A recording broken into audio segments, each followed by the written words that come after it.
தென்மேற்கு பருவமழை முன்கூட்டியே தொடங்கியுள்ளதால் தமிழகத்தின் பல மாவட்டங்களில் தொடர் கனமழை பெய்து வருகிறது. நீலகிரி மாவட்டம் முழுவதும் பரவலாக மழை பெய்து வரும் நிலையில் நகரில் சில பகுதிகளில் சாலைகளில் மழைநீர் தேங்கியுள்ளது. தொட்டபெட்டா மலைச்சிகரம், கூடலூர் சாலையில் உள்ள பைன் மரக்காடுகள், அவலாஞ்சி சுற்றுலா மையம், பைக்காரா படகு இல்லம், குன்னூர் லாம்ஸ் ராக், உதகை படகு இல்லம் ஆகிய சுற்றுலா தலங்கள் பாதுகாப்பு கருதி மூடப்பட்டுள்ளதால் வெறிச்சோடி காணப்படுகின்றன. ஊட்டியிலிருந்து கோத்தகிரி செல்லும் சாலையில் 20 அடி உயரம் கொண்ட தடுப்பு சுவர் இடிந்து விழுந்தது. அதிர்ஷ்டவசமாக வீட்டில் இருந்த 4 பேர் உயிர் தப்பினர்.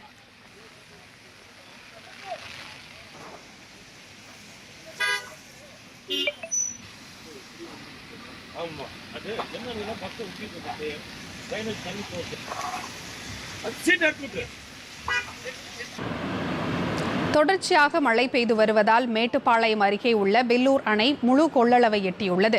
இதனால் அணையின் 4 மதகுகளும் திறக்கப்பட்டு வினாடிக்கு 18,000 கன அடி நீர் பவானி ஆற்றில் உபரியாக வெளியேற்றப்பட்டு வருகிறது. இதனால் ஆற்றின் கரை ஓரத்தில் வசிக்கும் மக்கள் எச்சரிக்கையுடன் இருக்குமாறு மாவட்ட நிர்வாகம் வெள்ள அபாய எச்சரிக்கை விடுத்துள்ளது.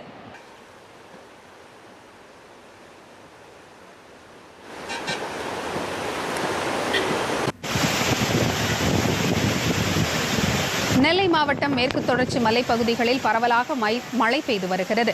குற்றாலம் மெயின் அருவி, ஐந்தருவி, சிற்றருவி, பழைய குற்றாலம் அனைத்து அருவிகளிலும் நேற்று மாலை முதல் தொடர்ந்து இன்றும் வெள்ளப்பெருக்கு ஏற்பட்டு வருவதால் பாதுகாப்பு முன்னெச்சரிக்கை நடவடிக்கையாக போலீசார் அருவியில் குளிப்பதற்கு தடை விதித்துள்ளனர்.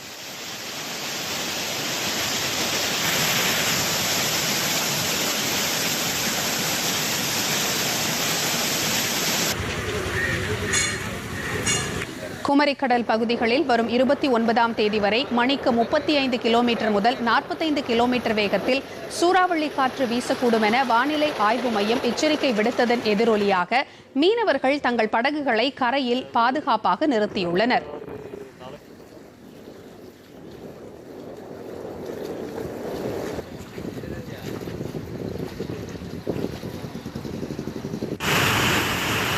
திருப்பூர் மாவட்டம் உடுமலைப்பேட்டை அருகே திருமூர்த்தி மலை மற்றும் அதன் நீர்பிடிப்பு பகுதிகளில் தொடர்ந்து மழை பெய்து வருவதால் பாதுகாப்பு மற்றும் முன்னெச்சரிக்கை நடவடிக்கையாக பக்தர்கள் மற்றும் சுற்றுலா பயணிகள் பஞ்சலிங்க அருவிக்கு செல்ல 3வது நாளாக அனுமதி மறுக்கப்பட்டுள்ளது.